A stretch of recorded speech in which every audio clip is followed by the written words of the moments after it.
The story of how Meredith and I were married in Tehran, Iran, has a good origin story. We originally met as students in Florence, Italy, and had known each other for several years.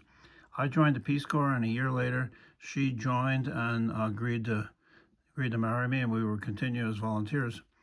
Um, so I had gone to India on a vacation while she was in training, and I got sick and I was delayed meeting her when she arrived in Tehran. She then continued training, and part of the training was to take a bus trip and explore traveling as a woman in Iran.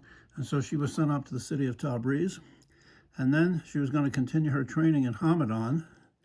And so she had to get from Tabriz to Hamadan via Sanandaj. But I didn't, so I sent her a telegram saying, I'll meet you in Kermanshah. It's a really nice city. But she never got the telegram. So I went to Kermanshah waiting for her, and she didn't arrive. My friend Khosrow Sanandaji, you can tell, there he is. He's from, I guess, the center of Kurdish lands. I always call him a Kurdish prince. You can see there's Kurdistan, there's Sanandaj and Kermanshah. So we were waiting in Kermanshah for Meredith to arrive on the bus. She never got the message.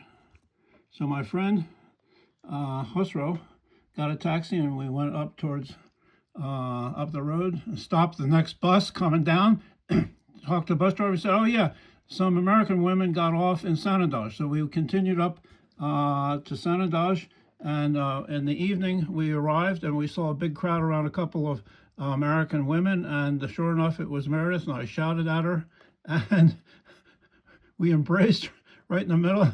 A very surprised Kurdish crowd were out walking in the evening, and then Khosrow checked her out of the hotel, and we went back to Kermanshah. And that evening we were dining in the restaurant, in the garden, and the waiter was so excited. He came over and says, "I'm so proud to have Americans here. This is such a great honor for me."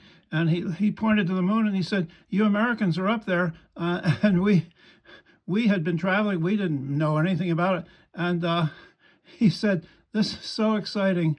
So we're looking there, and yes, indeed, the Eagle had landed. Two Americans were walking on the moon, and it was July 20th, 1969. What a story, right?